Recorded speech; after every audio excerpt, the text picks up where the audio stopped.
He said it was just a divorce, but he transferred everything to his mistress. You never really know a person until lawyers get involved. And I learned that the hard way. The expensive, soul-crushing, rage-inducing way. My name is Caroline. I'm 38. And this is how my perfect husband turned into a monster in a tailored suit. And how I had to fight him, claw for claw, in a court of law. Because love wasn't enough that we were together for 14 years.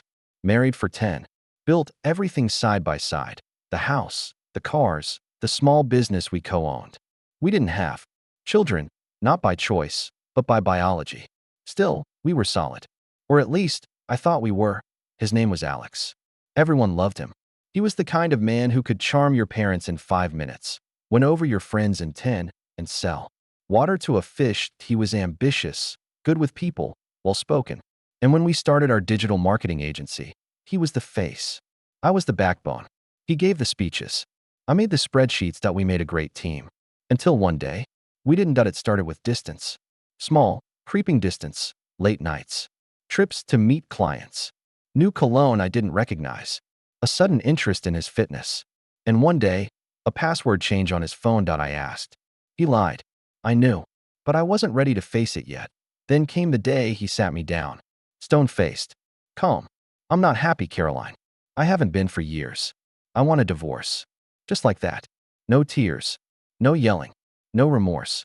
Like he was reading from a script he'd practiced. I didn't even cry that day. I was too numb. I moved into my sister's guest room. We agreed to keep it civil. No lawyers at first. We'd split everything fairly. Sign papers. Be done. He even hugged me at the end of that conversation. I thought, at least he's being decent.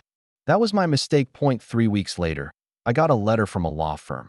Apparently, Alex had hired a shark and had already filed what he claimed in the documents. That our company was his. That the house was bought with his money. That the cars were gifts. That I was floored. But it got worse. Much worse. That I hired my own lawyer, Samantha. Sharp, cold, brilliant. She started digging.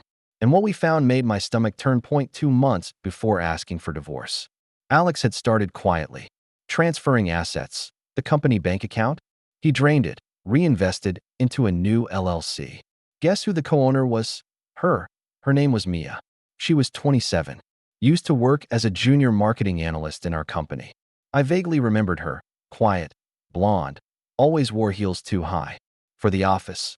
Turns out she was much more present than I ever knew. Alex had been having an affair with her for over a year. And now, she wasn't just his girlfriend.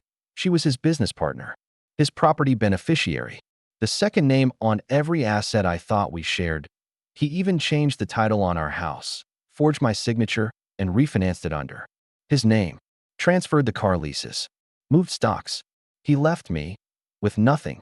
When I confronted him, I expected guilt, regret, a flicker of the man I once loved. Instead, he smirked. Business is business, Caroline. You should have been faster. That's when I snapped. Something inside me shattered and rebuilt itself with steel. That I told Samantha. Burn him. She filed motions, subpoenaed documents, tracked every shady transfer, every email, every signed fake. We found the notary he bribed, the shell companies, even photos of him and Mia signing paperwork during a supposed client trip. Then came court.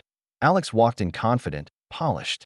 Mia next to him, dressed like she was going to brunch. I walked in with Samantha, and a folder 3 inches thick. The judge listened. Day after day, argument after argument. I stayed silent most of the time, but I watched him lie, watched him talk about me like I was some lazy ex trying to leech off his hard work. It hurt, but it also fueled me.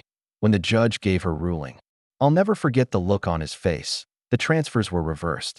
The house was returned. The company split 50-50 with damages awarded for the fraud. Mia's name wiped from every record. Alex was fined, and I was offered a public apology in court. He didn't look so charming that day. After it was over, he tried to talk to me. Said he got lost, that things spiraled, that maybe, someday, we could talk again. I didn't answer. I just looked at him and walked away. Today, I own my own version of that company. Rebranded. Better. Smarter. Mine. Alex and Mia, they tried starting a new agency. It failed within 6 months.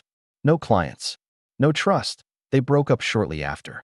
Rumor is, she sued him too. Karma is efficient like that. And what did I learn? Never confuse politeness with loyalty. And never assume love can't turn into war, especially when money's on the line. That if someone shows you who they are, don't wait for a second season. Just walk, lawyer up, and never look back.